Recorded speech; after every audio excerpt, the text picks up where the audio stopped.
Bienvenue à cette saison 2, finalement, des conférences du campus 360.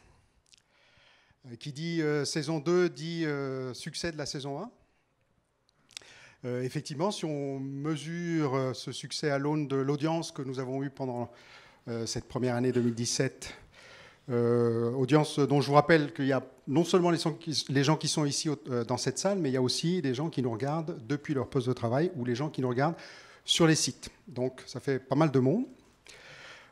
Succès aussi parce que ces conférences nous ont permis de communiquer sur les réseaux sociaux, d'alimenter une chaîne YouTube, de communiquer sur LinkedIn et de finalement renforcer la notoriété du groupe et l'image du groupe. Et je pense qu'on a des retours positifs là-dessus, donc c'est très bien. Et puis succès aussi parce que ça a permis de planter un certain nombre de graines et de faire germer un certain nombre de sujets.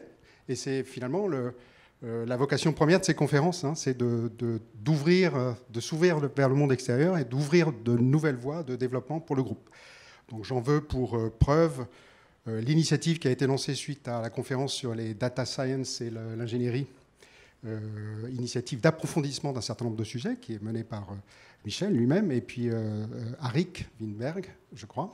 Et puis d'autres sujets finalement qui sont un peu différents, mais le prolongement de la liaison, par exemple, avec Georges Malbruno, le journaliste qui est venu parler du Moyen-Orient, et donc l'intelligence, la connaissance géopolitique qu'on a pu en tirer à partir de là est très intéressante.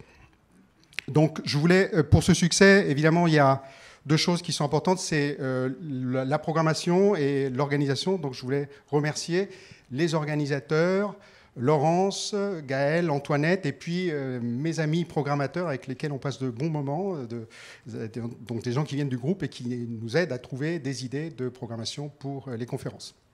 Donc il faut que la saison 2 soit à la hauteur, et donc c'est pour ça qu'on a choisi, pour être vraiment à la hauteur, d'inviter Dominique Chavannes, architecte d'Aéroport de Paris. Donc c'est un grand plaisir pour moi d'accueillir Dominique, avec lequel nous avons eu une longue et heureuse liaison professionnelle au sein d'Aéroport de Paris Ingénierie. Donc Dominique est architecte, il a travaillé sur les plus grands projets de développement aéroportuaire au monde. Je pensais à l'aéroport d'Alger, à l'aéroport des Philippines, le terminal 2 de l'aéroport des Philippines, à l'aéroport de Jeddah, l'aéroport de Moscou, chez Rettivo. Et puis, en tant qu'architecte en chef d'Aéroport de Paris Ingénierie, il a présidé à la réalisation de la plupart des grands projets d'Aéroport de Paris Ingénierie dans la période de 2000-2015, pratiquement. Hein. Il a ensuite pris un poste dans le domaine de l'innovation et du développement de master plan aéroportuaire sur CDG. Et puis, tu viens de rejoindre, en fait, en tant que directeur technique, une société du groupe ADP qui s'appelle Aéroport de Paris International et qui est chargée des prises de participation et de management d'aéroports à l'international pour le compte du groupe Aéroport de Paris. Tu vas nous parler des aéroports du futur, donc sujet évidemment qui nous intéresse fortement puisque c'est un secteur que CETEC veut entreprendre en tant qu'ingénierie. C'est un sujet qui, effectivement, on en discutait, est un peu un marronnier, apparaît souvent dans les publications et dans les communications finalement médiatiques, mais l'intérêt aujourd'hui, c'est d'avoir un praticien qui va nous dire la vérité des choses et la vérité de sa pratique sur ce sujet. Donc voilà, merci d'avoir accepté cette conférence et c'est à toi. Merci Philippe. J'ai essayé d'être à la hauteur de l'attente. Donc, effectivement, j'ai préparé un document sur ce que j'ai appelé finalement terminaux d'aéroport hier, aujourd'hui et demain, parce que je pense qu'il faut toujours regarder le passé pour prévoir l'avenir. Sinon, on se trompe un peu. Alors, c'est un sujet effectivement qui est très vaste, les aéroports du futur. D'ailleurs, j'ai eu du mal à concentrer mes efforts sur le nombre de slides. Bon, j'espère que ça va être... je vais passer dans le temps. J'ai 45 minutes, c'est ça? Voilà, à peu près. Et ensuite, on va... Voilà, alors, je vais commencer par une introduction un peu générale sur deux notions qui me paraissent essentielles, la notion du temps et la notion de l'espace. Voilà. parce que je pense qu'il faut comprendre, quand on parle de projet d'aéroport, qu'on s'inscrit dans quelque chose qui est le rapport au temps, évidemment. La première donnée, c'est qu'on est dans un monde, le monde aéroportuaire, qui est un monde de croissance. On va voir une image après, une slide, grosso modo une croissance de 5% par an. Et donc, quand on projette quelque chose, un instant T, évidemment, 10 ans après, généralement, le trafic a doublé. Donc, il faut être dans l'anticipation permanente.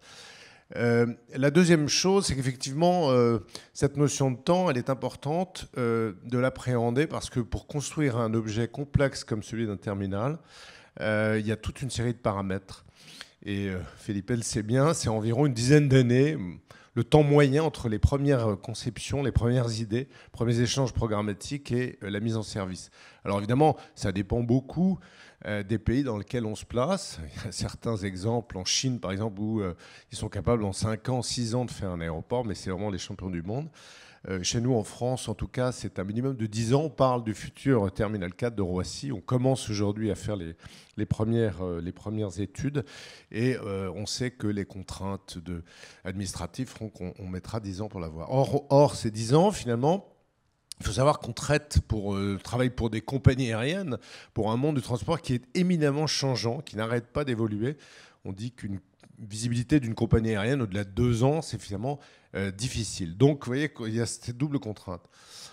Enfin, le temps c'est celui aussi de la compétitivité des hubs. Vous savez, finalement, vous le savez, j'espère, les aéroports, une concentration s'est opérée ces dernières années de par l'organisation du trafic, mais aussi de la libéralisation. Finalement, le trafic s'est concentré sur des méga-aéroports, on verra, et se concentre de plus en plus. Et dans ces méga-aéroports, en fait, le principe, c'est que sur un avion moyen, la moitié des passagers, finalement, ne sont pas en origine-destination, mais sont en correspondance, et donc viennent d'une autre destination, d'une autre provenance. Et donc, il va falloir que, dans un temps limité, ils interchangent sur le terminal.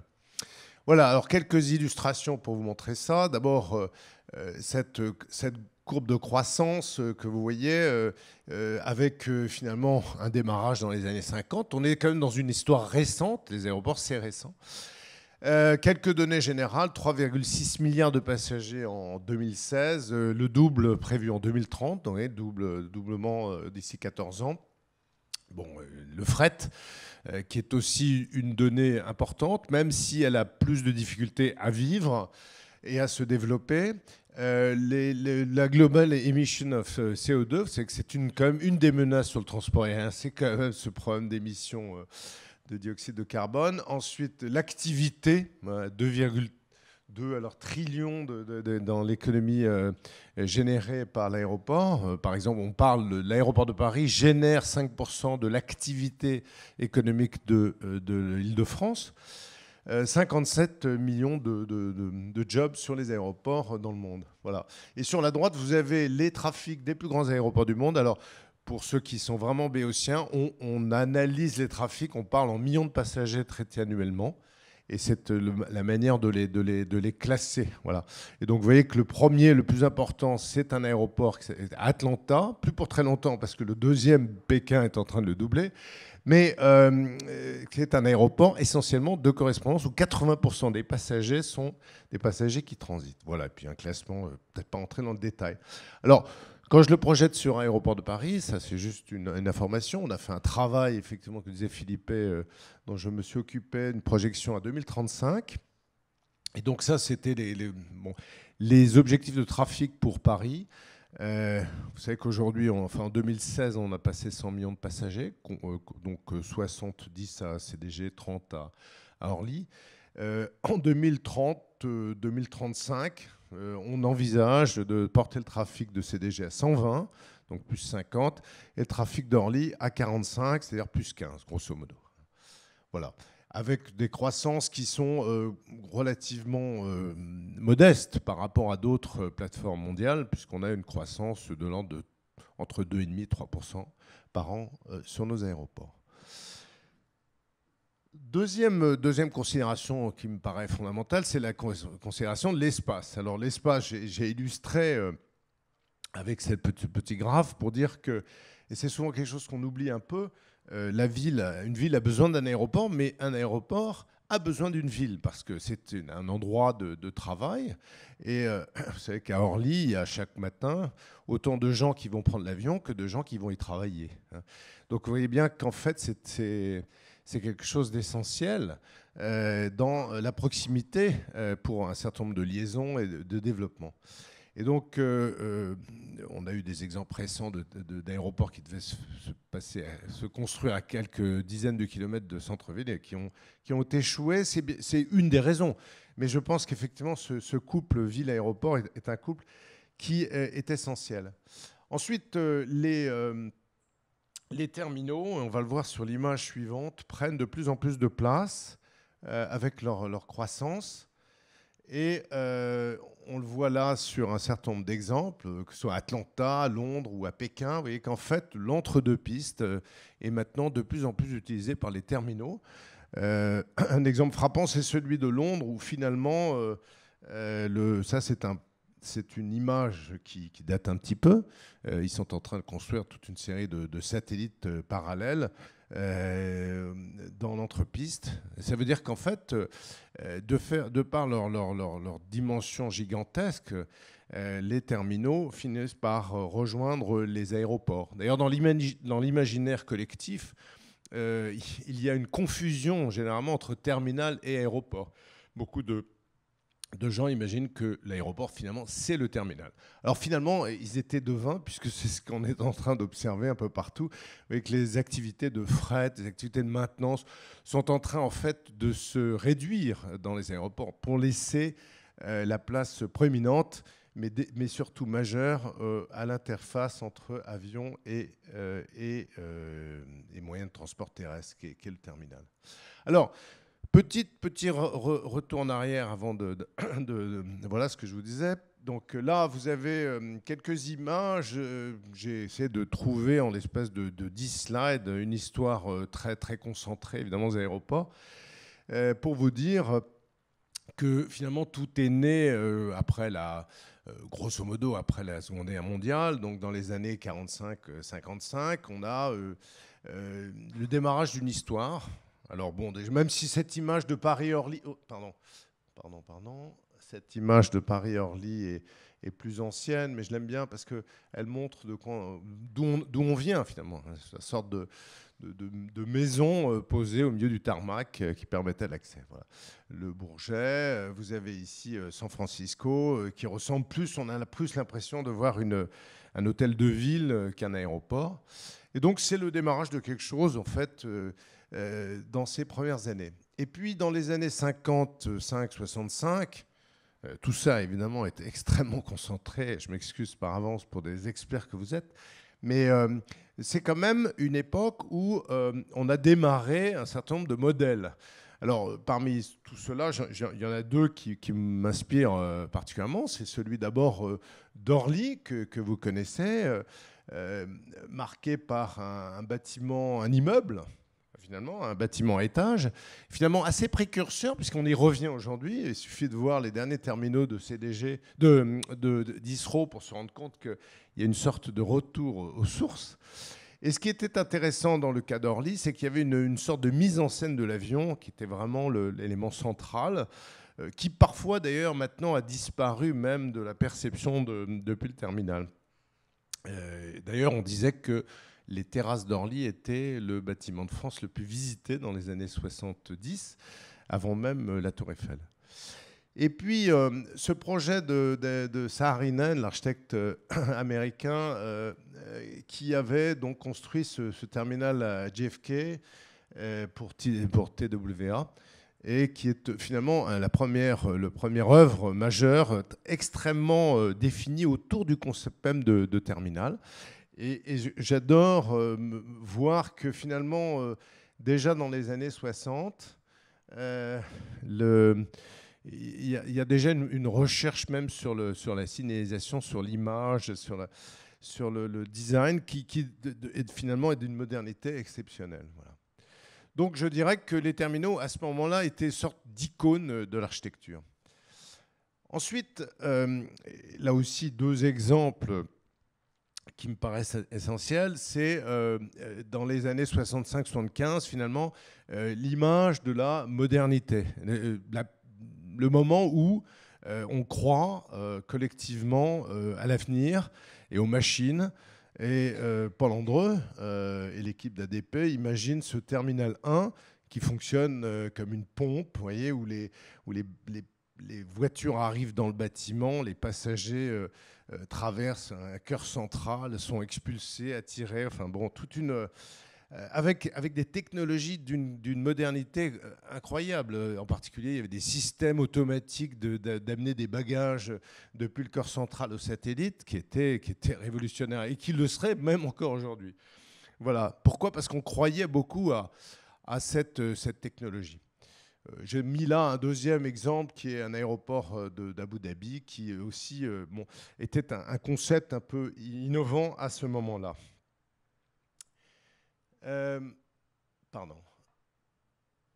Alors, bon, évidemment, la crise 75, enfin, la première crise pétrolière, ensuite, l'idée a été d'adapter les terminaux à la crise économique, c'est-à-dire qu'on a quitté une sorte de croyance dans une modernité absolue pour avoir finalement des entités qui étaient beaucoup plus facile à construire par module, à développer. Alors j'en ai mis quelques exemples.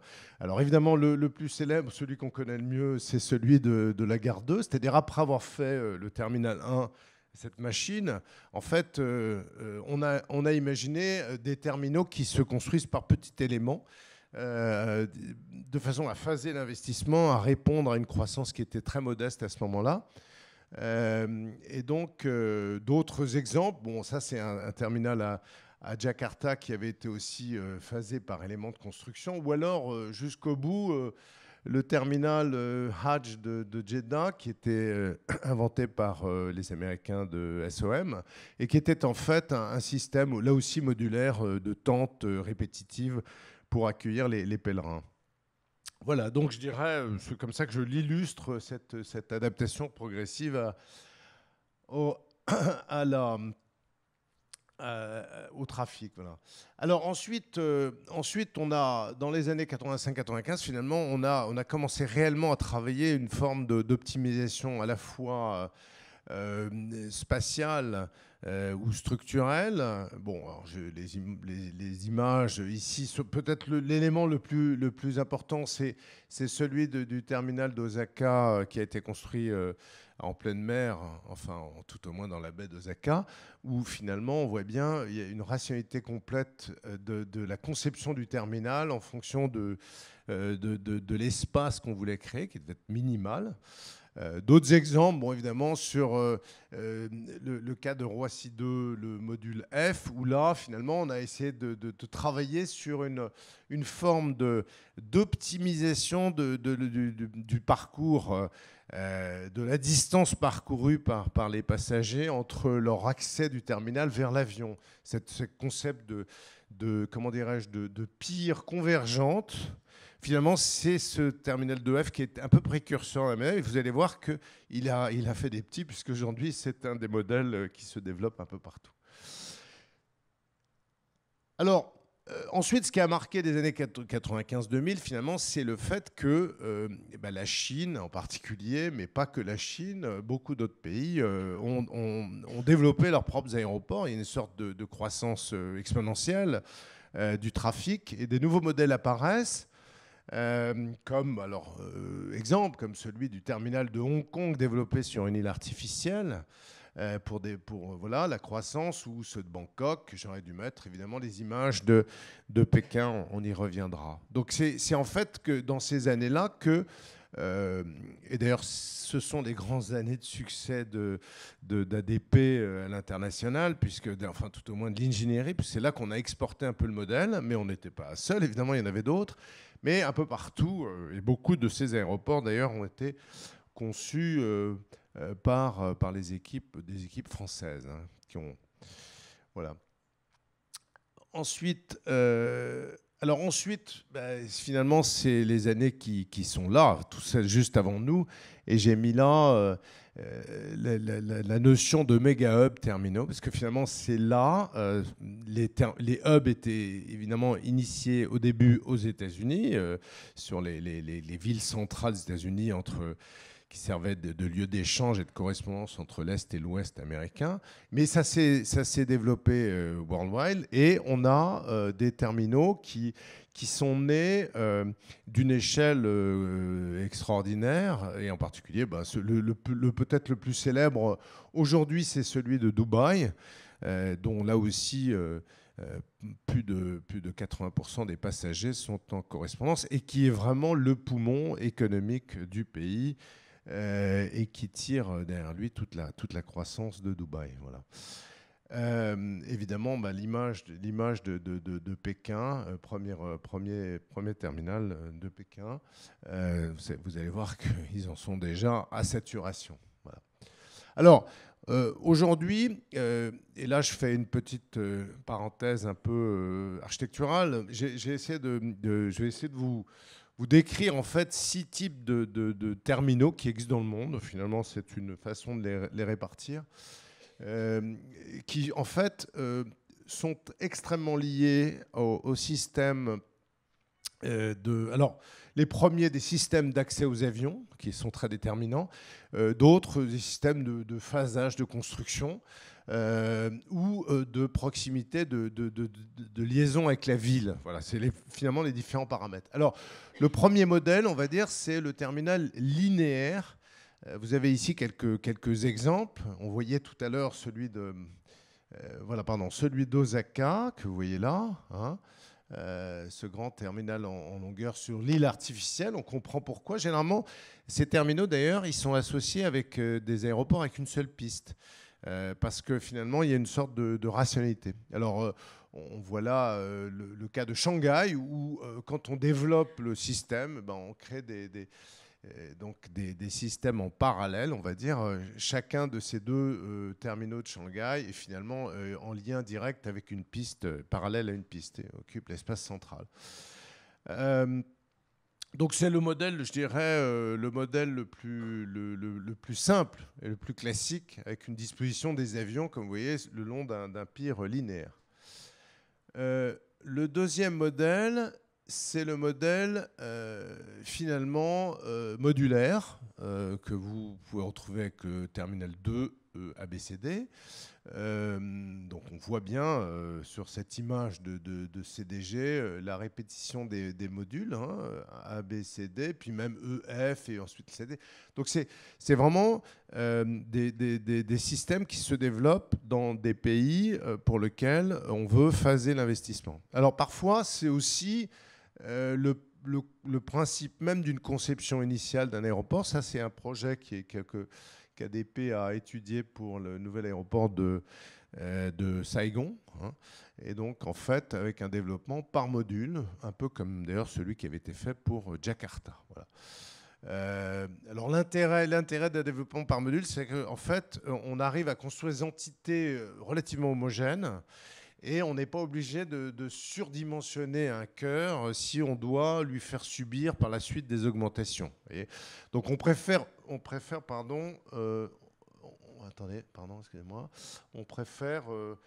répéter l'élément plutôt que de le grossir à partir d'un cœur. Voilà. Alors la difficulté, et on le voit bien d'ailleurs sur cette image, c'est que il faut que la desserte terrestres soit démultipliée, ce qui n'est pas forcément un avantage. Et puis, il est aussi clair qu'on se retrouve avec 4 entités, donc 4 zones répétitives. Voilà. Ce qui, là aussi, peut être considéré comme un inconvénient.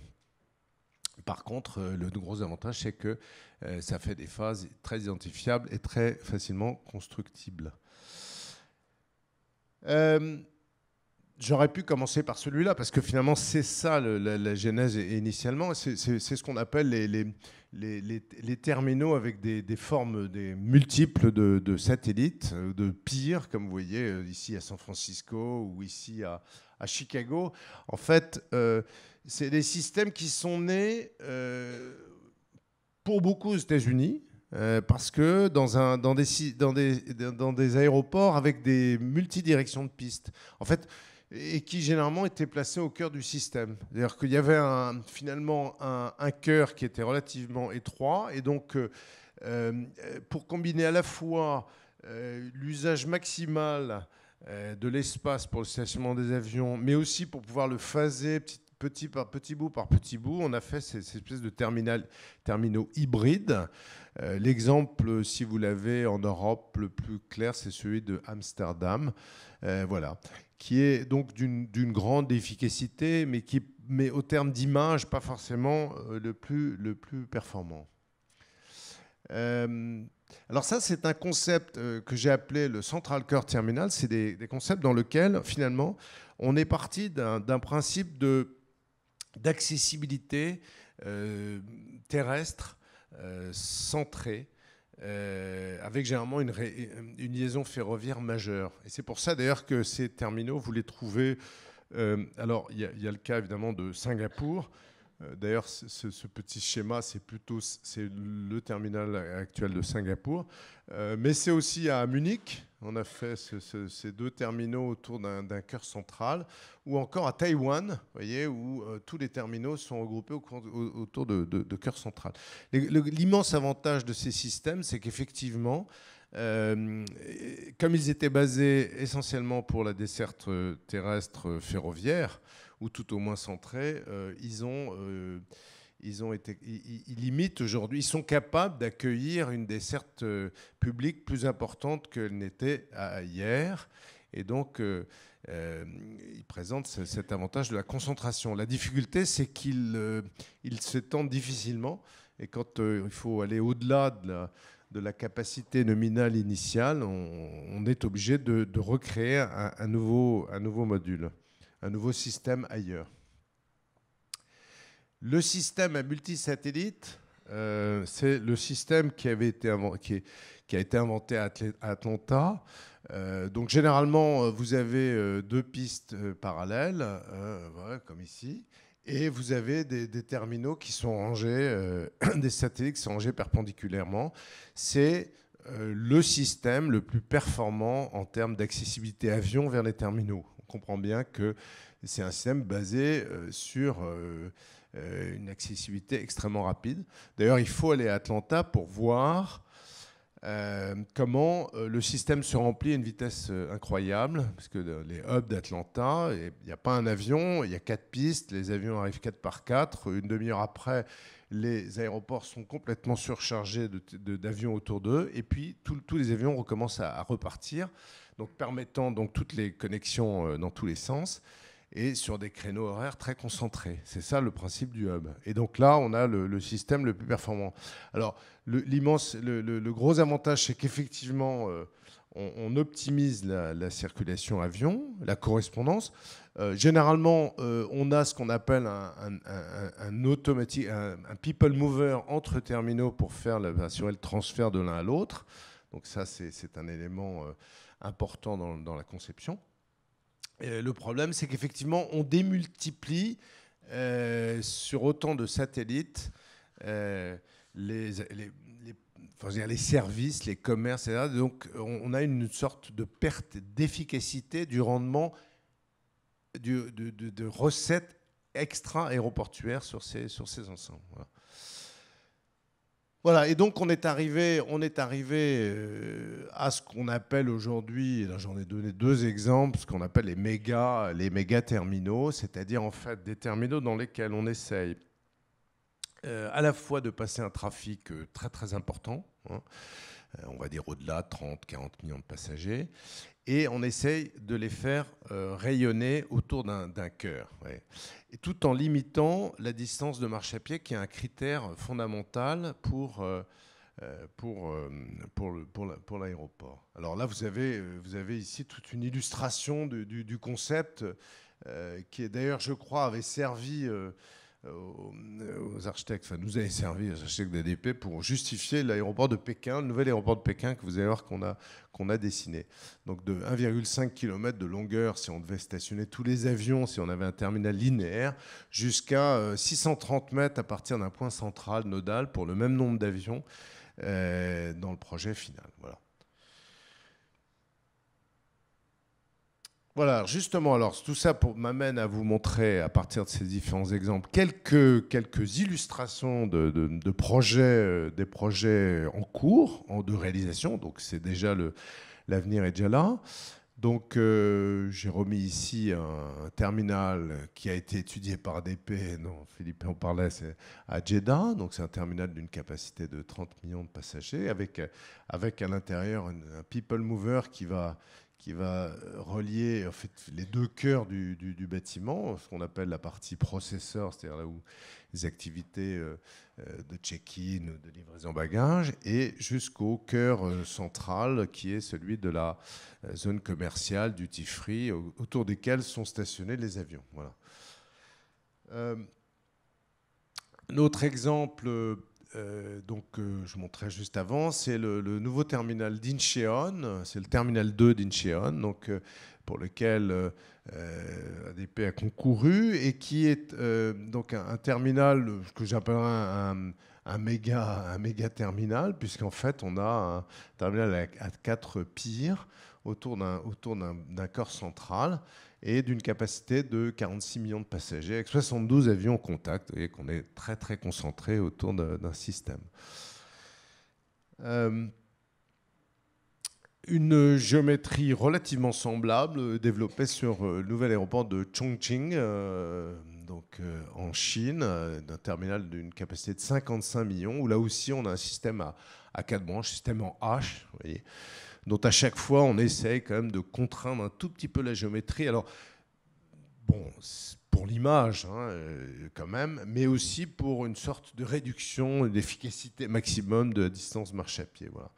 Et puis permettre à chaque fois quand même de générer une desserte routière le long du terminal, qui est un des paramètres, mais à chaque fois donc libérer le cœur pour une liaison ferroviaire, à chaque fois une gare. Et tous ces terminaux finalement ont une gare d'interface qui est immédiate avec le terminal. On ne peut plus imaginer aujourd'hui, et ça fait partie des évolutions, évidemment pour demain, des terminaux qui soient desservis uniquement par la voiture.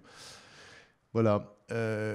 Alors, généralement, quand on travaille sur la Chine, comme les développements sont extrêmement rapides, on ne se contente pas d'une première phase, on essaie aussi de regarder comment la chose peut se développer. Donc là, c'était le cas de Chongqing. On portera à une capacité de 100 millions de passagers assez rapidement, avec une phase 1 plus une phase 2.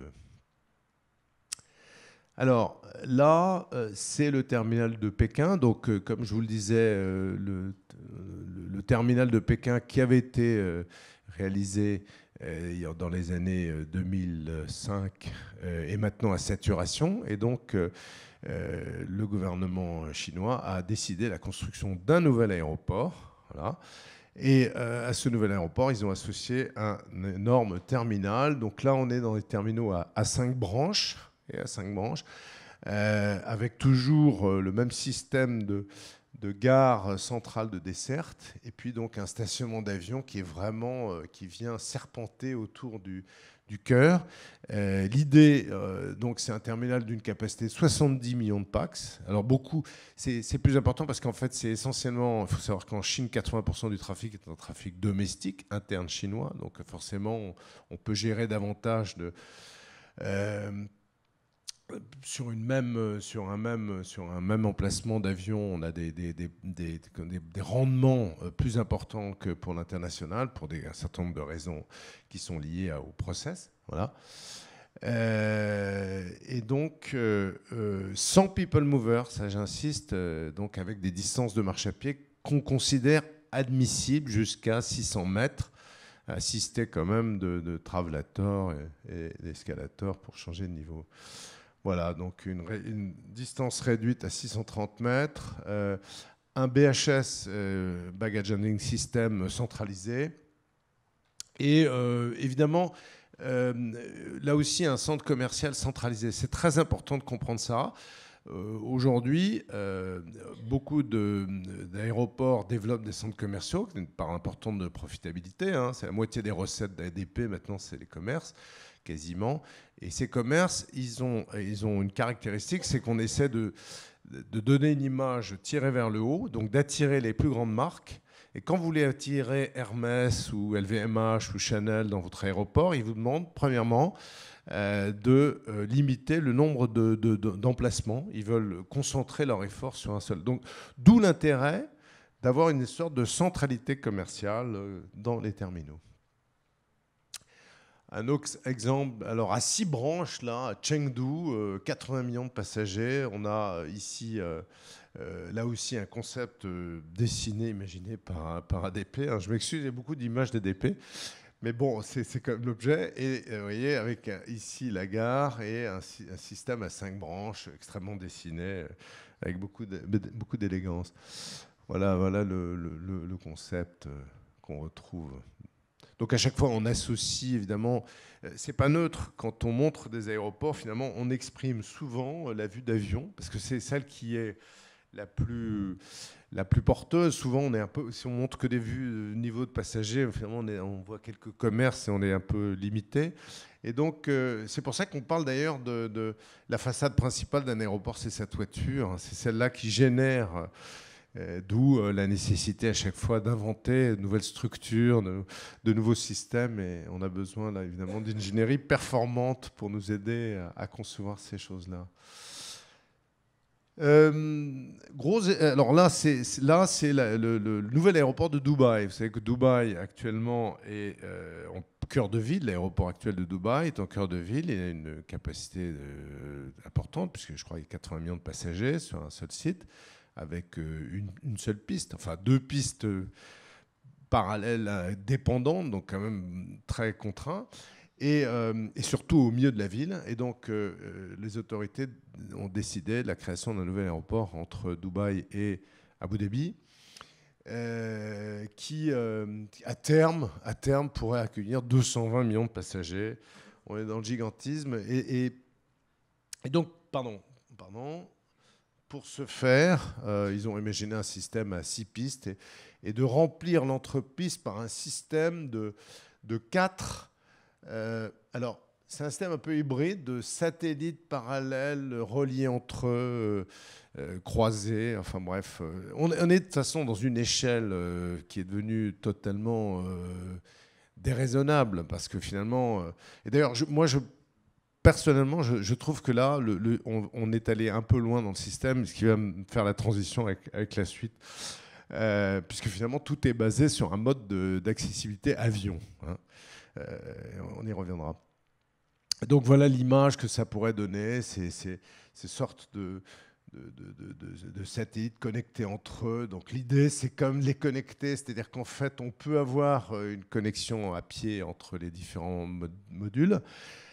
Entre eux, évidemment, pour les relier, il faut imaginer un système de people mover qui passera sous les pistes. Et voilà, avec une sorte de rationalité optimale de stationnement avion. Voilà quelques images données. Là aussi, pour l'instant, on en est encore. D'ailleurs, cet aéroport est encore, d'ailleurs, en projet. Je crois qu'ils ont quand même de grosses difficultés à le financer. Et puis surtout, Emirates rechigne à changer d'un coup d'un seul parce qu'ils ne pourront pas se couper en deux. Et ça sera difficile pour Emirates de survivre peut-être au changement d'aéroport. Mais ça, c'est un autre sujet. Alors, bon, d'autres images. Donc, l'aéroport actuellement de gros projets. Donc, nouvel aéroport de Mexico, dont le design est un design de Norman Foster. Et c'est un système à 4 branches. On retrouve les modèles qu'on a vus avec une sorte de nappe tridimensionnelle. Norman Foster, après avoir conçu Stansted, qui est un élément répétitif, puis Hong Kong, explique maintenant qu'il faut générer des formes continues, organiques, finalement.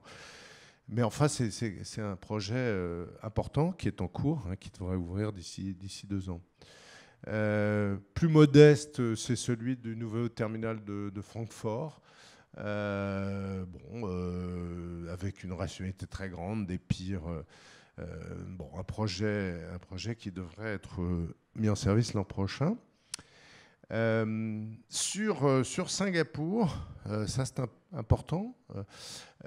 Donc voilà le terminal actuel de Singapour, donc avec 2 pistes. Ils viennent de créer donc une 3e piste et ils envisagent le développement d'un projet pour doubler la capacité de l'aéroport, porter à 140. Ça faisant 70 millions, ils vont faire la même entité ici. Et ce projet, pour l'instant, est fait sur le plan master planning, mais l'architecture, la compétition est en cours. On va savoir bientôt qui sera là. Ce qui est important, j'ai mis cette image parce que dans le cœur de Singapour, le paysage est un élément fondamental. Et ça m'amènera à vous dire aussi l'avenir sur l'architecture de ces terminaux.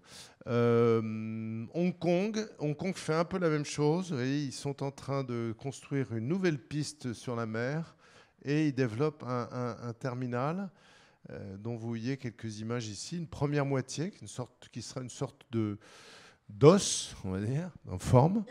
Ce qui est à noter, qui est intéressant, c'est que finalement, ce ne sera que un terminal de connexion avion. Hein.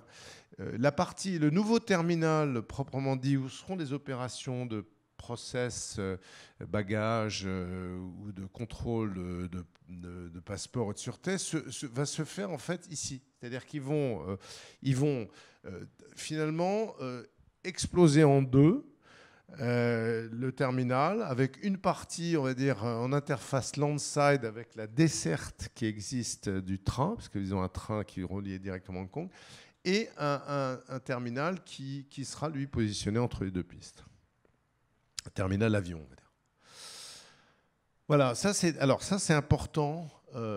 C'est l'extension de Heathrow, qui est, comme vous le savez, en ce moment, il y a un débat à Londres sur l'avenir des aéroports, enfin le développement. Ils sont un peu coincés. Heathrow est en limite de capacité avec ses doubles pistes.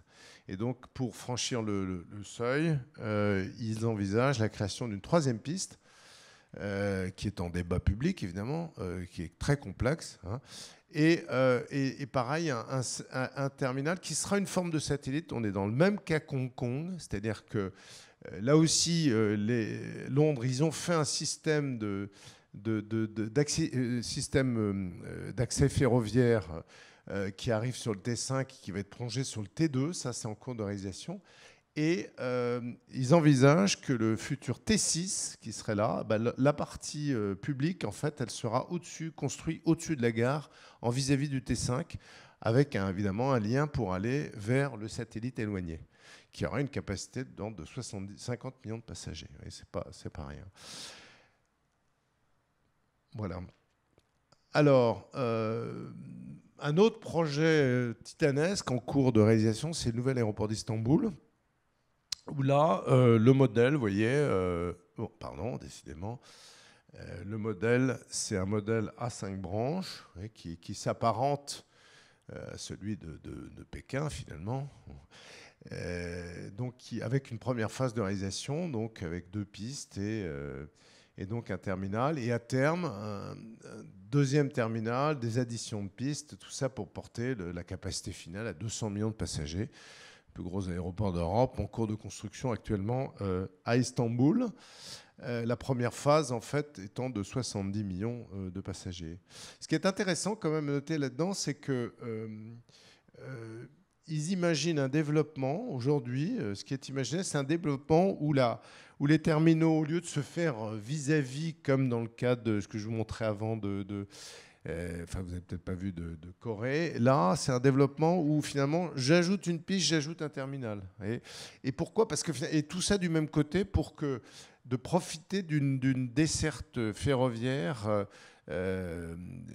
unique avec plusieurs arrêts. C'est tout l'intérêt de ça.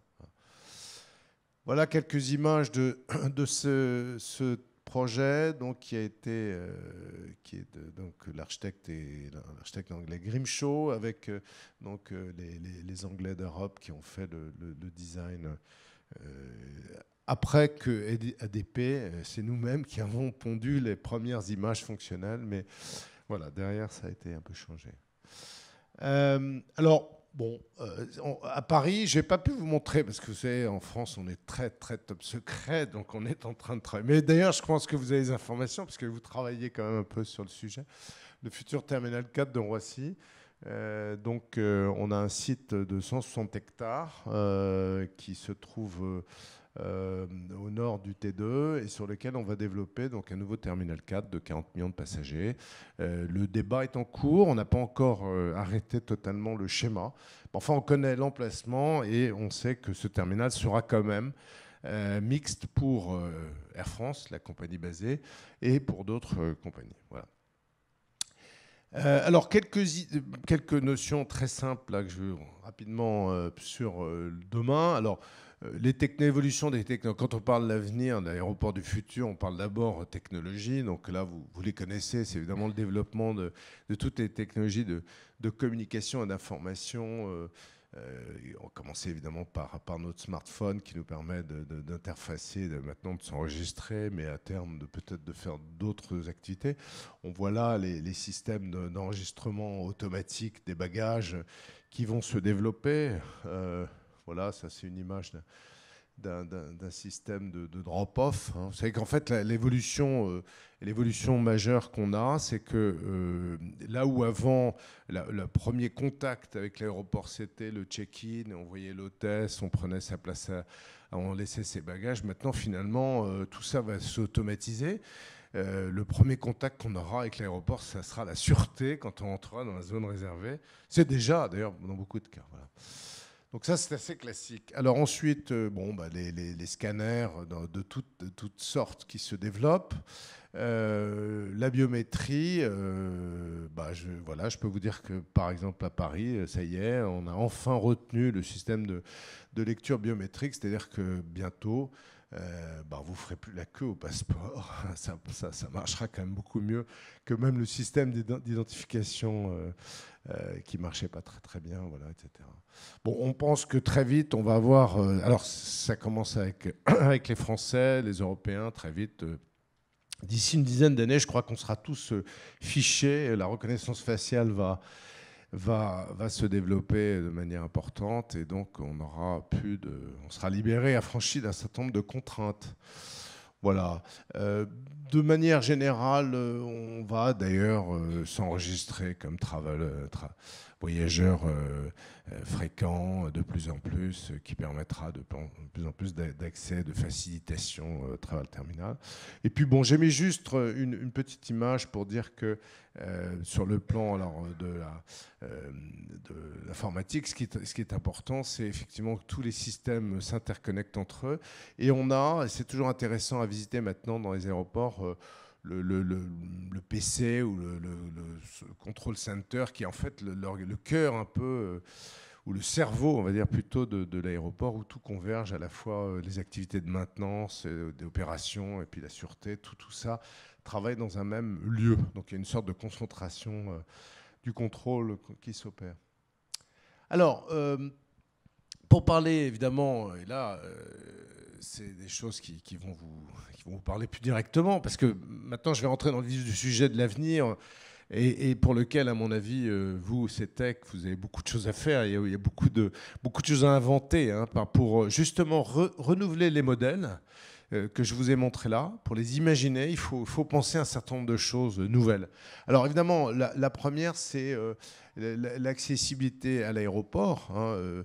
Comme je vous le disais, on était dans un système d'accessibilité historiquement basé sur la voiture. Elle est de plus en plus, le mode d'accès est en train d'évoluer de plus en plus vers des modes d'accès publics.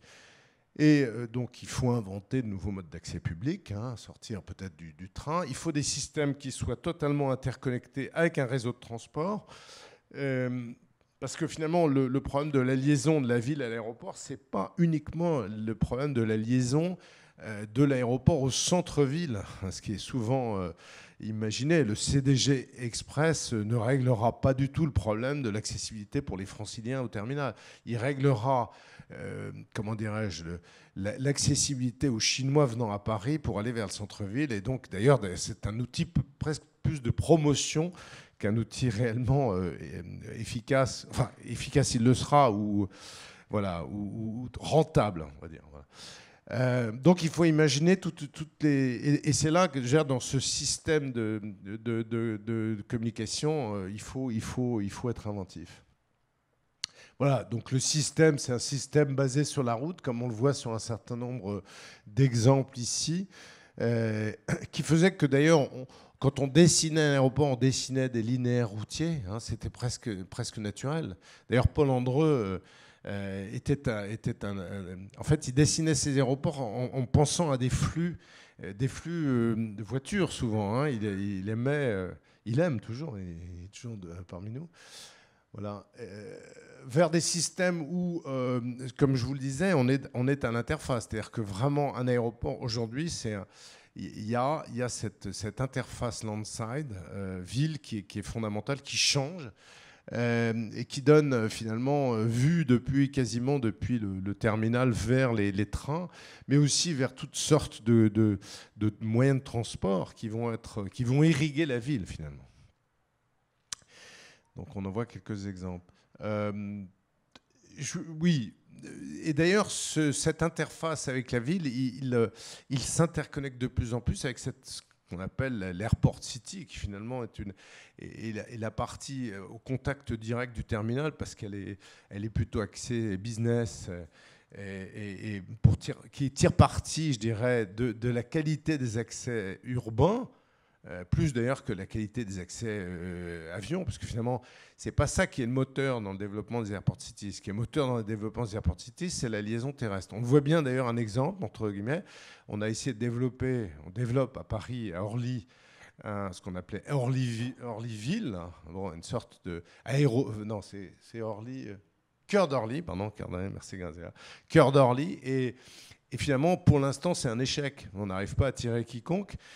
Et par contre, on sait très bien que le jour où il y aura la ligne 14 qui arrivera sur Orly, tout va changer. Et c'est sans doute là qu'on va... Donc ça veut bien dire que l'Airport City est tiré par la qualité de la liaison, généralement publique, vers la ville. Voilà. On voit encore d'autres images. Ça, c'est une image intéressante d'un projet. C'était le projet du Thames Airport. Vous savez qu'il y a une alternative quand même au projet d'extension d'Heathrow, avec la nouvelle piste, donc un problème environnemental. Il y a l'idée, soutenue par Boris Johnson, de la construction d'un nouvel aéroport sur la Tamise, d'un truc fabuleux. Bon, son coût est évalué à 100 milliards d'euros, donc c'est pas gagné. Mais enfin bon. Et donc, pour l'illustrer, il y avait cette image qui a été d'ailleurs fabriquée par Norman Foster. Bon, alors évidemment, on voit bien qu'on passe aussi. Il y a aussi des nouveaux modes d'accès. L'Hyperloop est un système qui fait rêver beaucoup de gens. Hein.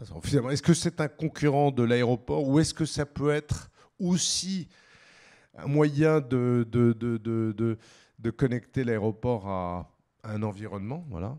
Et puis bon, j'ai juste illustré ça pour dire que le souci du dernier kilomètre est un souci fondamental, parce que bon, c'est pas tout d'arriver sur l'aéroport. Les aéroports, comme vous avez vu, ça devient des lieux extrêmement vastes, et donc il faut connecter les lieux.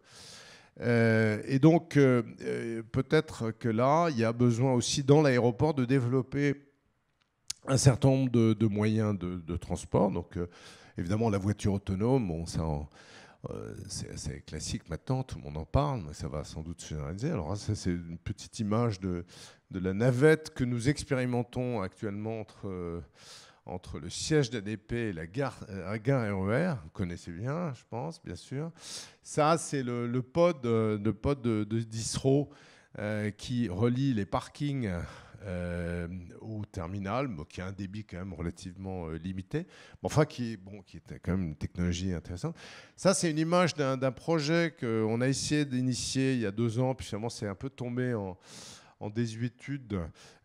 C'est un projet développé par la NASA d'un système qui s'appelle le Skytran. C'est un système, sustentation magnétique, etc. Bon, qui de sorte de navette individuelle. Pour l'instant, il est un peu en arrêt. Les technologies qui sont en train d'émerger, là j'en ai mis quelques-unes, hein, de transport par câble, qui peuvent être une vraie alternative sur les aéroports quand on sait l'engorgement qu'on a de nos sous-sols, avec peut-être la possibilité de survoler les avions. Hein. Et puis la dernière peut-être génération, mais peut-être celle qui a peut-être le plus d'avenir, c'est finalement le drone. Alors le drone, l'hélicoptère, appelons comme on veut, autonome, qui permettra d'avoir la troisième dimension. Sur un aéroport, ça peut, à mon avis, avoir du sens. Mais là, je laisse CETEC ITS briller dans sa... Voilà. Alors justement, c'est un lien avec le travail qu'on a fait ensemble, puisque on a travaillé l'an dernier avec ITS chez vous pour une boucle de transport, autour de CDG, avec l'idée à terme de mieux interconnecter l'ensemble des terminaux entre eux et interconnecter avec des parkings aux entrées et faire finalement du centre, du cœur de l'aéroport un lieu comment dirais-je, free of private car, d'une certaine manière. Hein. C'est un peu le concept, c'est-à-dire qu'en fait, de trouver des lieux d'interchange et d'interconnecter aussi avec les nouveaux moyens de transport qui vont arriver sur CDG. Donc il y en a deux.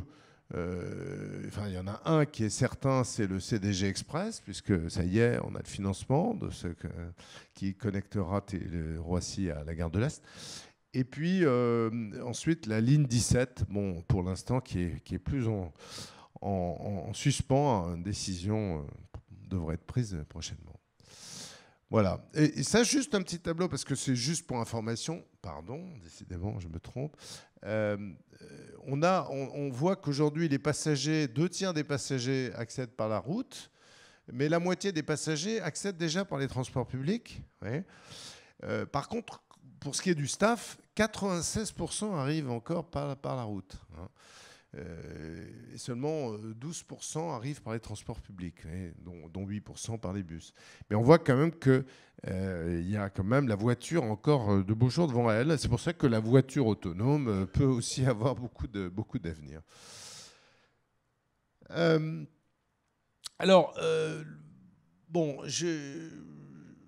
Sur le système d'accès à l'avion, je vais essayer d'être bref là-dessus, je pense qu'il y a beaucoup à inventer. Comme vous avez vu dans tous ces designs de terminaux, tout est finalement basé sur le moyen d'accès à l'avion qui est celui de la passerelle avion.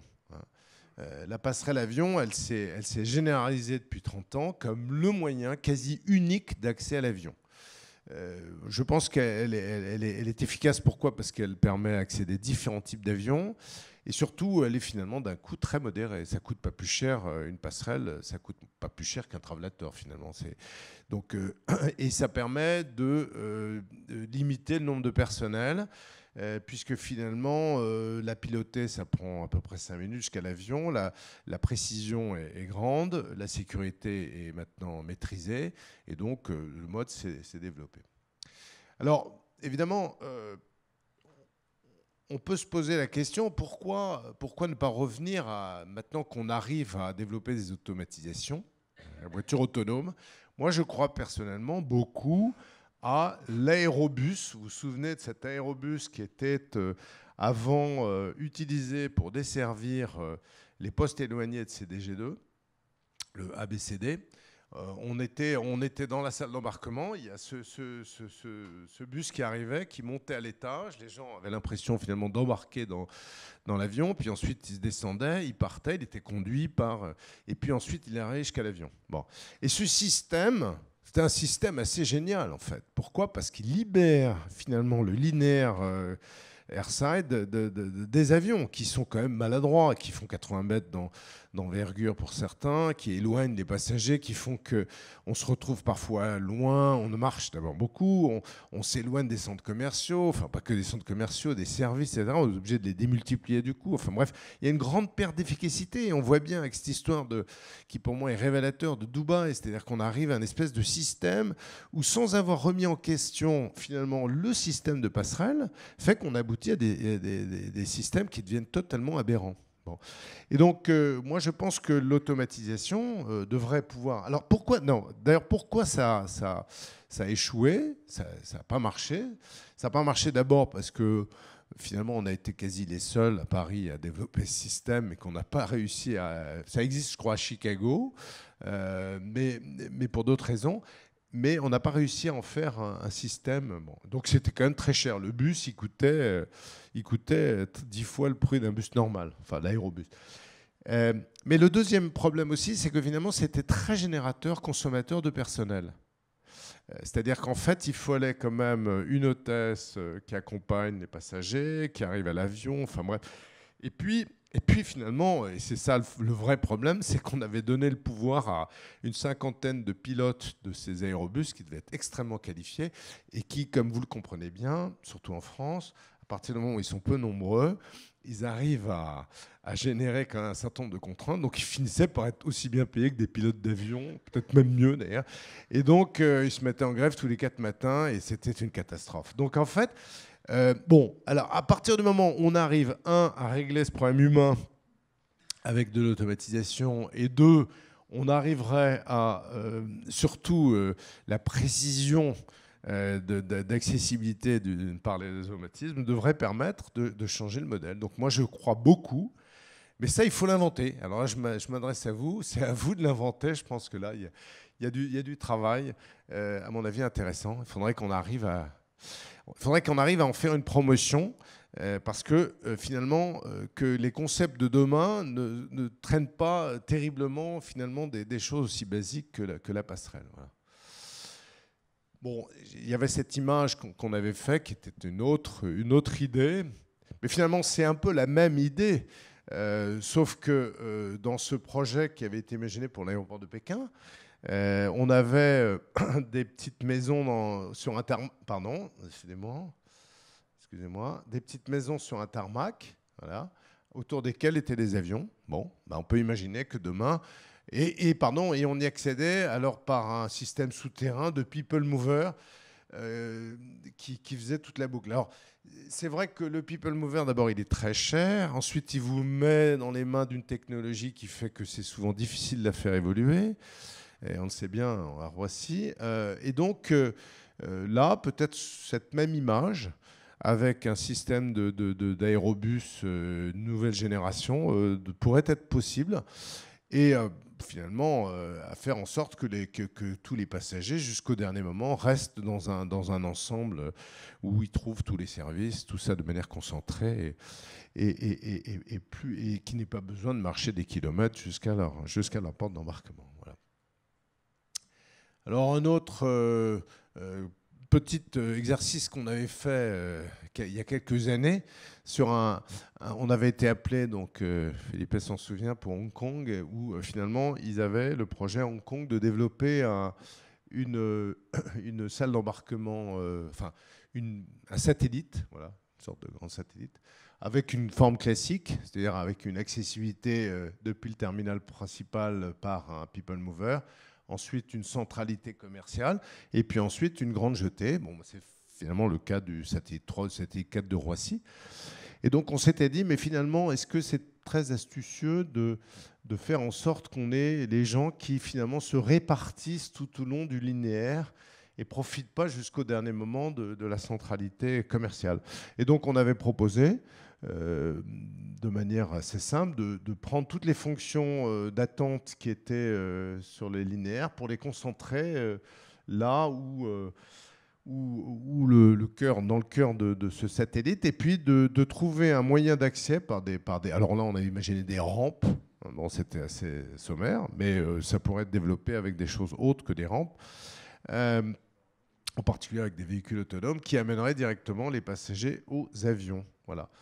Et donc ça donnait cette image un peu onirique où finalement le bâtiment c'était une sorte d'écrin central où vous voyez où les plusieurs niveaux avec un grand cœur, avec des étages un peu. Alors on avait pris comme référence les Galeries Lafayette.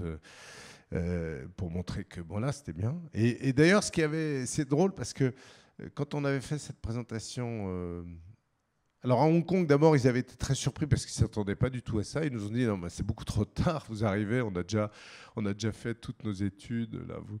Bon, mais ils avaient été surpris, d'ailleurs, et agréablement surpris. D'ailleurs, je crois qu'ADP continue à travailler avec eux.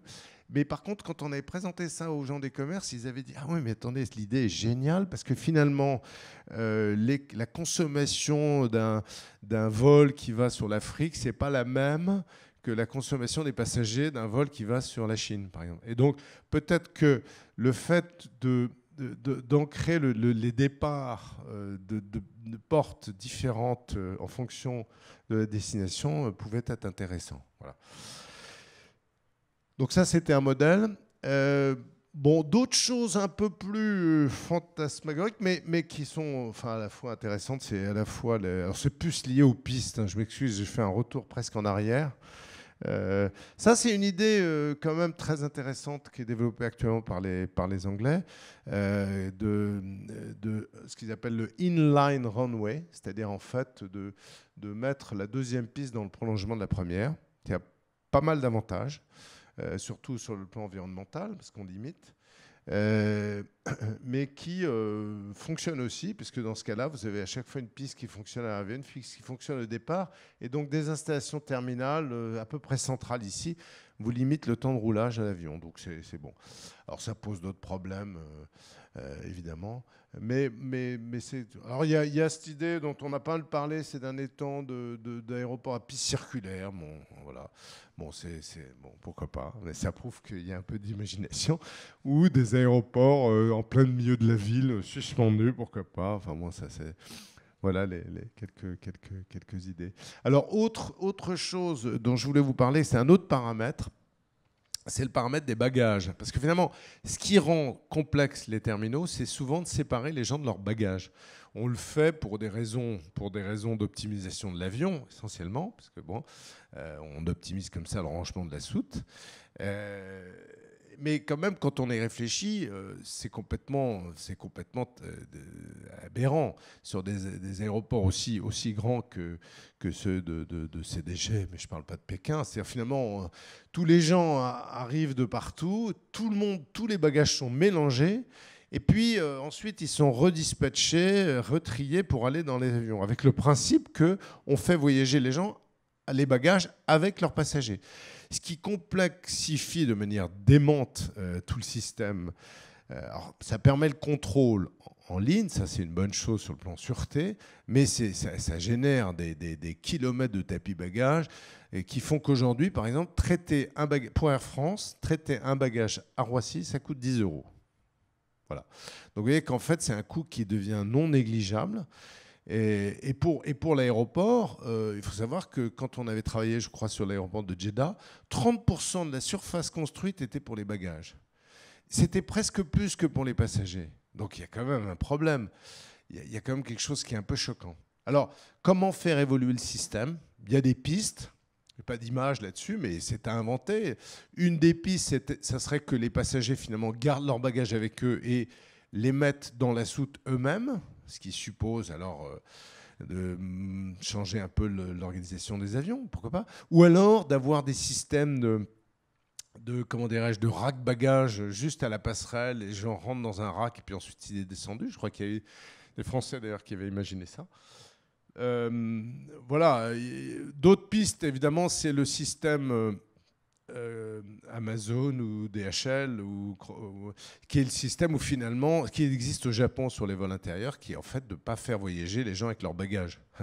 Et donc, ça veut dire que d'avoir des systèmes de collecte dans la ville de vos bagages le matin où vous partez, et puis que quand vous arrivez à votre hôtel à destination, votre bagage arrive, mais il n'a pas forcément voyagé par le même avion que vous. Donc, il a été traité dans un bâtiment logistique indépendant, avec son mode d'accès, son mode de transport. Donc, je pense que là aussi, si on réfléchit, l'automatisation des systèmes de transport devrait permettre la collecte plus facile des bagages et peut-être un acheminement à destination sans qu'ils passent par le même avion. Ou tout au moins, il y ait plus cette reconnaissance. Avant, d'ailleurs, et c'est ça qui est ambigu, d'ailleurs, ça subsiste aujourd'hui, on disait il faut que les gens voyagent il faut que les bagages voyagent avec les passagers. Pourquoi ? Parce qu'on ne pensait pas que les gens se feraient sauter avec leur bagage. Donc c'était le principe, la reconnaissance bagage, c'était ça. Aujourd'hui, de manière un peu étrange, moi je suis parti, là, j'ai fait un voyage cette semaine, et quand on est monté dans l'avion, on nous a expliqué qu'il y avait quelqu'un qui n'était pas admissible à rentrer dans l'avion, et donc on a attendu une demi-heure qu'il sorte le bagage de l'avion, comme si c'était un truc fondamental. Mais vous voyez, quand les principes, ils prennent quand même beaucoup de temps à évoluer, et donc il y a quelque chose vraiment à imaginer sur ce sujet. Pour illustrer ça, c'est un petit projet qu'on avait fait là aussi il y a quelques temps. C'était un aéroport à l'occasion pour la Coupe du Monde de football au Brésil, où on avait proposé, on était parti d'un constat assez simple. On avait dit, finalement, surtout à l'arrivée, quand vous arrivez, vous passez vite vos contrôles police. Bon, quand c'est efficace, vous arrivez dans la salle d'embarquement, et là, vous attendez pendant 1 heure, de manière inerte, un tapis qui tourne ou qui ne tourne pas. Et là, à chaque fois, d'ailleurs, vous vous dites, mais c'est quand même extraordinaire, est-ce que mon bagage va arriver ou pas? Il y a une espèce d'angoisse collective qu'on ressent bien, et les gens se pressent. Mais finalement, tout le monde, globalement, perd du temps. Et donc, on s'était dit, alors bon, c'était modeste, on s'était dit, mais... Ah, pardon, décidément. Oh là, excusez-moi. Voilà, on s'était dit, modestement, créons une salle d'attente dans laquelle il y a un événement. Alors cette salle d'attente, elle peut prendre des tas de formes. Ça peut être une salle de concert, ça peut être un bar, ça peut être un jardin, ça peut être tout ce qu'on veut. Et quand les gens arrivent, finalement, ils vont dans cette salle. On leur offre toute une série de services. Et pendant ce temps-là, de manière un peu simple, plutôt que d'avoir un tapis de bagages qui tourne inlassablement, on dispose les bagages sur des rouleaux, avec des numéros, on peut imaginer. Et puis, ce système-là, finalement, on le rentre dans la salle, dans la salle d'arrivée, donc on l'a déposé, on l'a rien. Et une fois que les bagages sont là, on appelle les passagers, on dit voilà, vos bagages sont arrivés. Ah, très bien. Et donc, chacun va chercher son bagage. C'était une chose simple. On va imaginer que le même système de rack pouvait être aussi au départ, c'est-à-dire que les gens posaient eux-mêmes leur bagage, évitaient d'avoir à convoyer, et puis finalement, ces choses-là, dans le conteneur, partaient directement à l'avion. Voilà, ça c'était une illustration de ce qu'on pourrait imaginer. Alors j'ai mis cette image de CDG parce que, bon, ça correspond un peu à un travail que je viens de faire. Je viens de suivre une étude qu'on a appelée schéma directeur de paysage et de biodiversité à CDG. Juste pour vous dire que là, il y a un vrai sujet très complexe.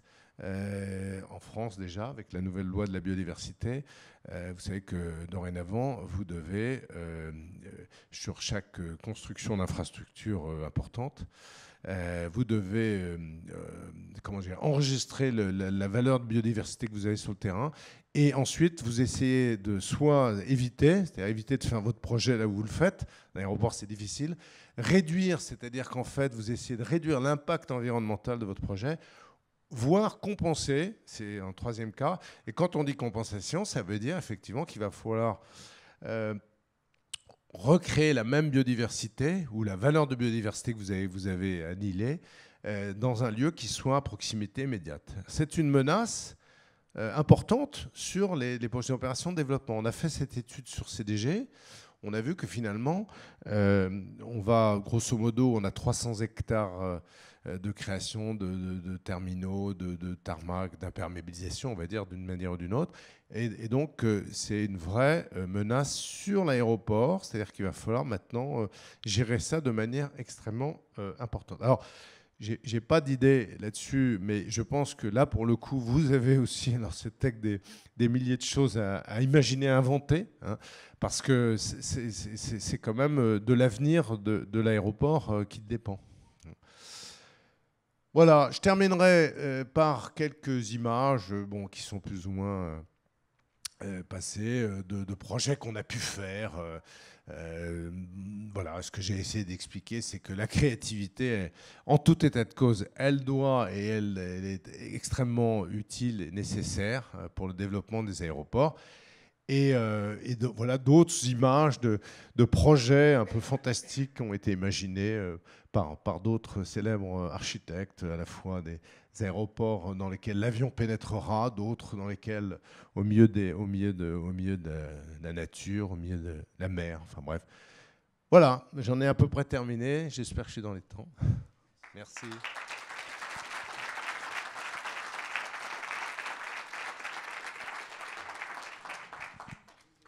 Merci beaucoup, Dominique, pour ce large et exhaustif panorama sur les aéroports et sur ces perspectives intéressantes. À mon avis, il y a pas mal de pistes, effectivement, que tu as lancées qui sont intéressantes pour nous, qu'on va essayer de saisir au bon.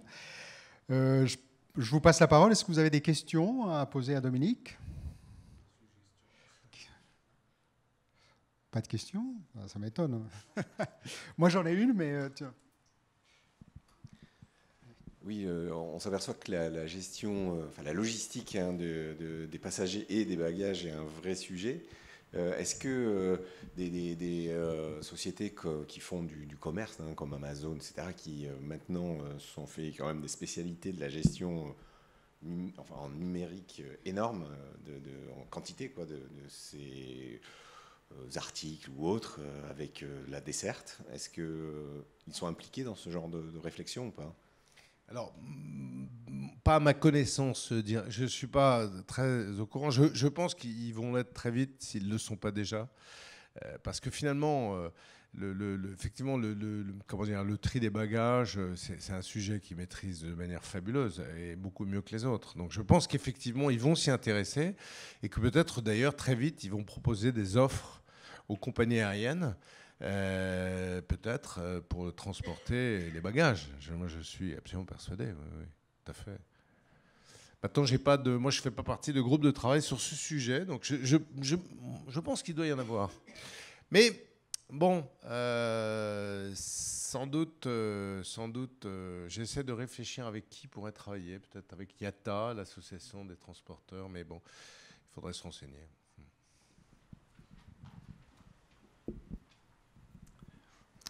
Moi, je suis un tout petit peu déçu. Ah. Parce que j'ai bien aimé l'image au départ où on voit Orly, où on sent bien qu'il y a un bâtiment qui est juste l'interface, parce qu'il faut bien accueillir les passagers, puis il faut les mettre dans des avions. Puis au bout d'un moment, on a inventé un truc extraordinaire qui était le centre commercial. Donc l'aéroport, au fond, il est vu d'abord un centre commercial. C'est maintenant, aujourd'hui, un peu le même partout dans le monde. On se repère pas, on ne sait pas où on est dans le monde, si on a oublié quel avion on avait pris, parce qu'on est toujours dans le même centre commercial. Puis un petit peu caché derrière, il y a des avions. Donc je m'attendais à ce que pour l'aéroport du futur, on puisse imaginer quelque chose de vraiment différent. Est-ce qu'on ne pouvait pas imaginer, par exemple, je ne vais pas dire une ville au milieu de l'aéroport, mais un centre de conférence, un parc d'attractions, ou d'autres choses qui font que des gens qui se déplacent, qui viennent d'assez loin, plutôt que d'aller à Disneyland et de venir en avion, de prendre le train, ils auraient Disneyland au milieu de l'aéroport. Est-ce qu'il y a eu des idées évoquées comme ça qui changent radicalement la façon d'imaginer un aéroport? Alors, quand vous dites ça, moi, il me vient tout de suite à l'esprit un sujet, parce que je suis dans le concret.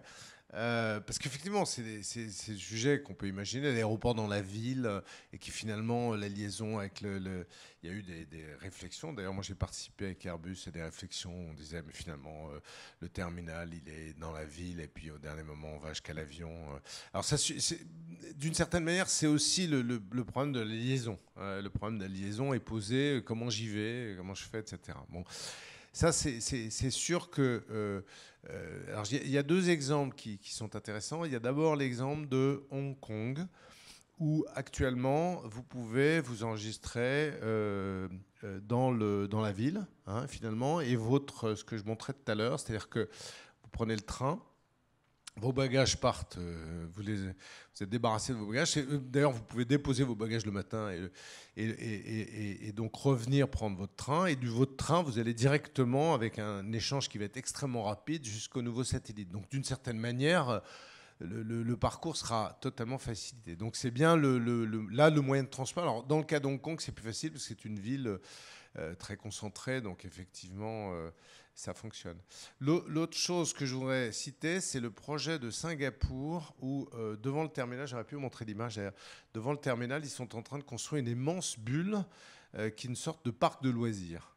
Et pourquoi ils font ça? Juste devant le terminal. Ils enlèvent les parkings, j'ai oublié de dire d'ailleurs, les parkings n'ont pas d'avenir ou peu d'avenir, et ils remplacent ça par une sorte de bulle un peu un Disney, on va dire, mais aquatique ou pas aquatique, je veux dire une sorte de forêt reconstituée. Alors pourquoi ils font ça? Parce qu'en fait, beaucoup de gens qui voyagent depuis Singapour sont des gens qui partent de leur hôtel à midi et qui finalement ont leur avion tard le soir. Et du coup, c'est une manière pour eux de les accueillir dans un espace qui ne soit pas un aéroport, c'est pas un centre commercial, c'est un lieu de détente, de découverte, c'est une sorte de zoo. Enfin bref, voilà, c'est un peu des exemples qui me viennent à l'esprit comme ça immédiatement. Maintenant, l'activité commerciale, elle est là parce que d'une part, elle est définitivement demandée par les passagers. Globalement, quand on fait des enquêtes de satisfaction, on se rend compte que la qualité du service de l'offre dans les commerces, c'est un élément fondamental dans l'appréciation de l'aéroport. Finalement, nous, on se concentre souvent sur des magnifiques formes architecturales où on essaie d'optimiser. Mais finalement, quand on regarde les enquêtes d'opinion, que suivent d'ailleurs nos dirigeants, si vous demandez à Augustin de Romanet, il va vous dire que c'est beaucoup plus important d'avoir un bon centre commercial qu'une belle architecture. Ça, je pense. Enfin, forcément, parce qu'il le voit à travers les enquêtes d'opinion. Et il le juge à travers ça. Et puis quand même, c'est aussi beaucoup poussé par les compagnies aériennes qui veulent réduire leurs coûts et qui savent que l'aéroport, pour payer ses infrastructures, a besoin de recettes complémentaires. Alors, ça, malheureusement, ça contribue à faire en sorte, je suis d'accord, que de plus en plus, les aéroports apparaissent comme des centres commerciaux. Bon. Maintenant, il y a des limites au système. À Londres, par exemple, à Heathrow, parce qu'ils étaient un peu précurseurs dans le domaine, ils sont en train de réduire leurs centres commerciaux parce qu'ils se rendent compte que trop de surface commerciale nuit à la productivité commerciale, d'une certaine manière. Donc, bon, j'ai bon espoir qu'on redécouvrira peut-être d'autres choses. Voilà.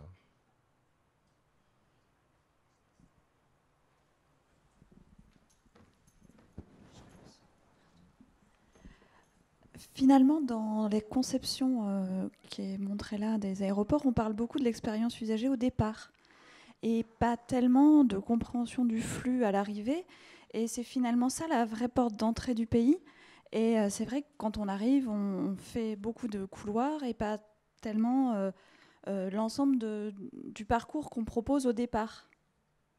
Alors, j'en parlais un peu à la fin, de voir comment on pouvait occuper les passagers, mais il y a aussi tous les passagers business qui n'ont pas de bagages et qui sortent le plus rapidement possible. Et ceux-là, finalement, ils profitent assez peu à l'arrivée des fonctionnalités de l'aéroport. Mais moi, je suis assez d'accord sur l'observation. Mais il faut quand même comprendre que la préoccupation première des clients qui sont les clients des aéroports, les compagnies aériennes, c'est de faire partir leurs avions à temps.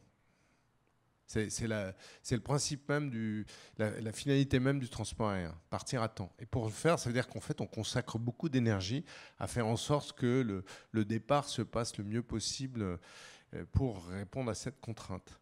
Et c'est vrai que dans le même temps, je suis assez d'accord, l'appréciation qu'on a d'un pays quand on y arrive, c'est à l'arrivée. D'ailleurs, on ne garde pas forcément d'image de son départ, alors qu'on garde souvent des images dans son inconscient de l'arrivée. Parce que le premier contact avec un pays, quand vous arrivez après surtout quand on arrive souvent après de longs voyages, etc. Donc c'est vraiment des actes, je suis tout à fait d'accord, d'amélioration. Mais justement, le traitement des bagages, à mon avis, en est un. Et la facilitation des passagers, un autre. Donc je pense que ça devrait quand même améliorer l'expérience client, on va dire.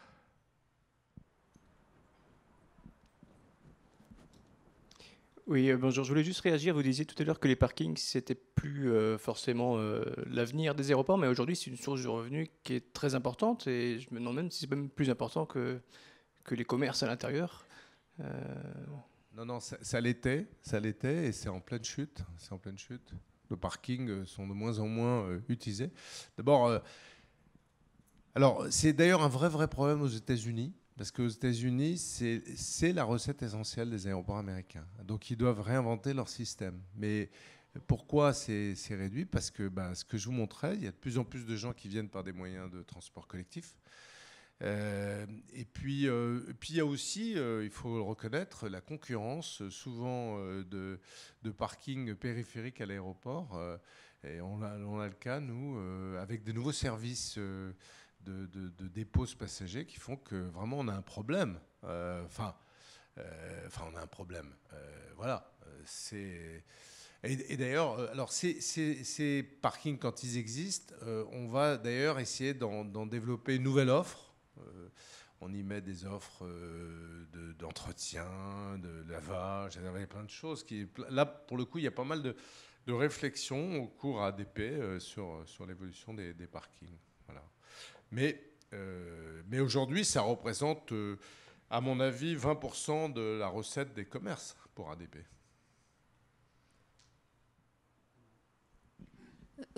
J'étais frappée par un chiffre au début sur l'impact carbone de l'aviation en général, donc 5% du total. C'est quoi la part des aéroports là-dedans, et est-ce que ça fait partie des critères pour choisir entre les différentes options d'architecture, enfin d'organisation que vous avez proposées? Alors, je pense que ce qui est le plus consommateur, c'est quand même l'avion quand il est en l'air.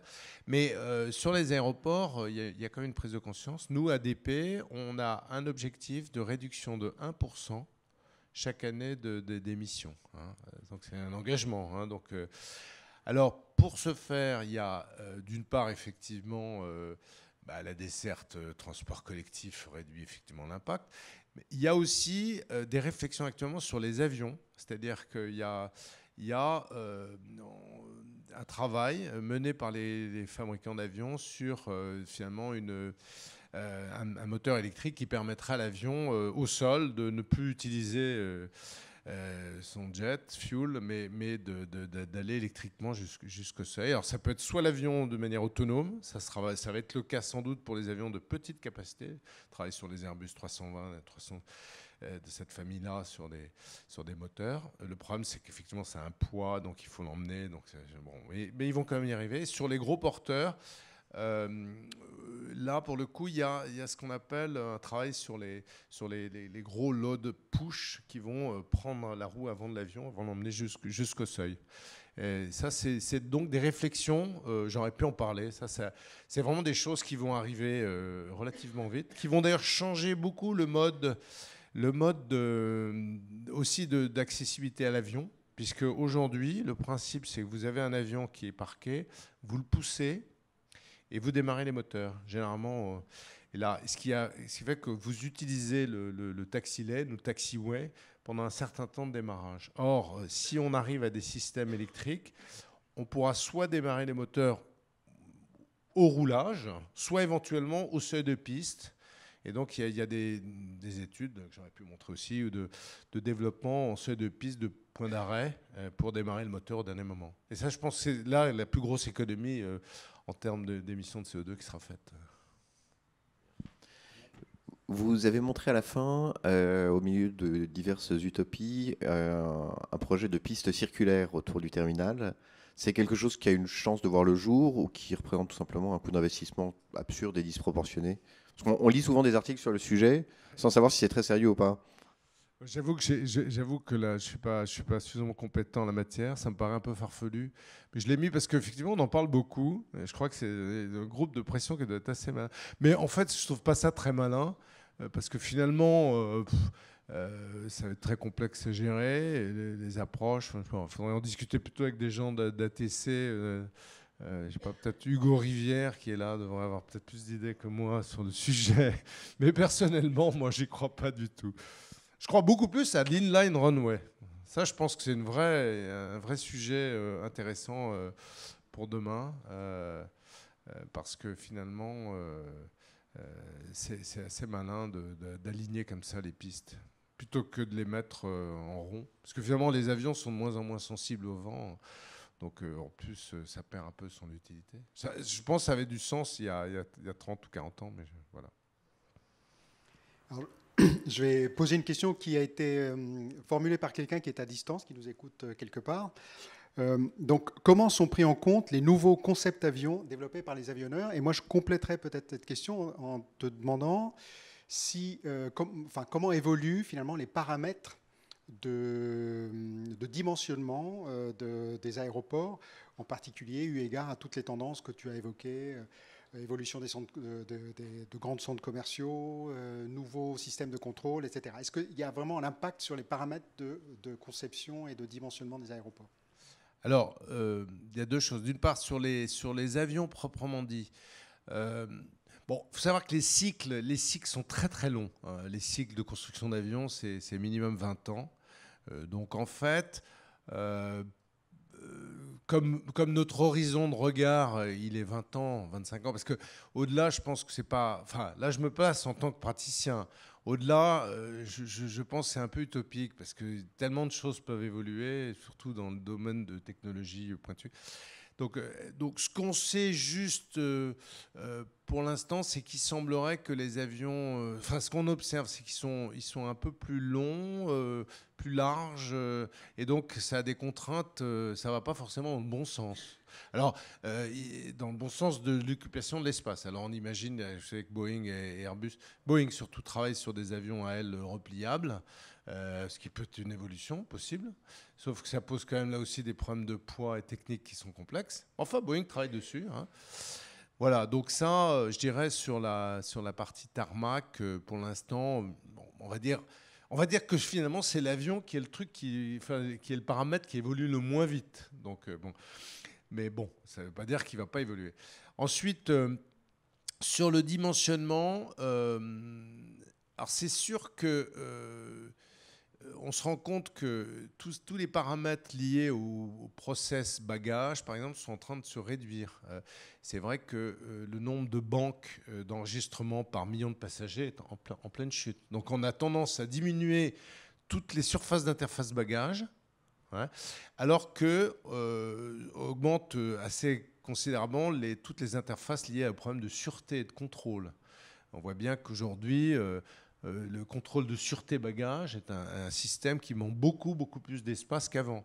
On s'est rendu compte que plus les systèmes sont performants, plus il y a besoin de préparation. On voit bien que maintenant, c'est presque une forme de... C'est presque un produit industriel, le traitement de la sûreté. Donc, grosso modo, je dirais, l'un dans l'autre, on est à peu près toujours à des paramètres de dimensionnement relativement stables. Sur les avions, sur la pression des anglo-saxons, il y a un certain nombre d'évolutions. Vous savez que l'OACI, qui définit les règles de dimensionnement, est en train de définir des nouvelles règles d'espacement des avions sur les taxiways qui vont maintenant être publiées. Donc, grosso modo, là aussi, on essaie de minimiser les contraintes. Il y a aussi un travail actuellement sur les espacements en vol, qui risque d'évoluer, c'est-à-dire qu'aujourd'hui c'est régulé par des questions de distance entre avions et que ça va passer à des questions de gestion de temps. Donc tout ça pour augmenter la capacité des aéroports. Voilà. Donc on est dans ce process, hein, bien sûr, poussé par toutes les plateformes qui sont en limite de capacité. Pour autant, on a vu que l'Airbus A380, le très gros porteur, il n'a pas rencontré le succès qu'on imaginait il y a quelques années. Est-ce que c'est à dire que le concept de hub lui-même, où on fait voyager des gens sur une très grande distance en très grande quantité, puis après on les répartit dans des avions plus petits, est-ce que c'est quelque chose qui est menacé ou est-ce que c'est quelque chose ou à minima challengé? En tout cas, ce que je peux vous dire, c'est que, je ne sais pas si c'est menacé, mais quand on discute avec les gens de la stratégie d'ADP, ils vous disent que ce qui va tirer la capacité de l'aéroport demain, c'est la capacité qu'Air France aura de maintenir sa place de hub.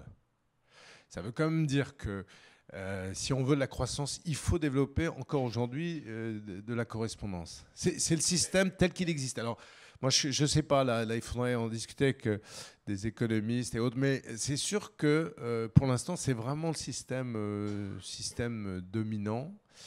Et je dirais même que plus les aéroports sont gros, plus leur croissance est élevée actuellement. C'est un peu paradoxal, c'est-à-dire qu'en fait, on assiste à une concentration, même mondiale, hein, sur les grands aéroports.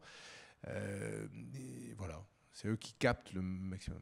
Et en tout cas, les compagnies aériennes, toutes celles qui ont 2 hubs, elles sont mortes.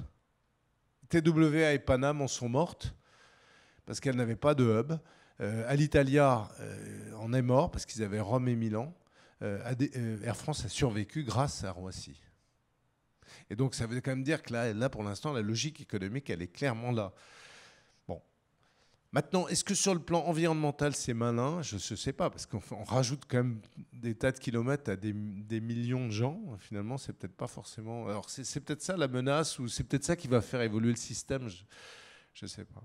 Quant à l'A380, je pense qu'il est sorti peut-être 20 ans trop tôt. Il y a un moment donné où, d'ailleurs, Airbus le dit, hein, quand les aéroports de nouveau seront proches de la saturation, ils retrouveront peut-être un peu de succès. Bon, là, aujourd'hui, ils sont quand même... ils consomment trop d'énergie, quoi. C'est ça le problème de l'A380, c'est qu'il est plus consommateur par passager que les nouvelles générations d'avions, et donc il n'arrive pas à challenger. Mais enfin, voilà. Un petit peu ce que je pense. Est-ce qu'il y a d'autres questions? Je regarde l'heure en même temps, il est 13h12.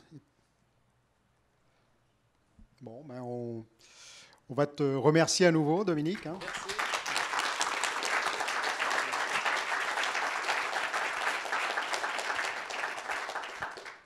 Voilà. Merci à tous. Très bien.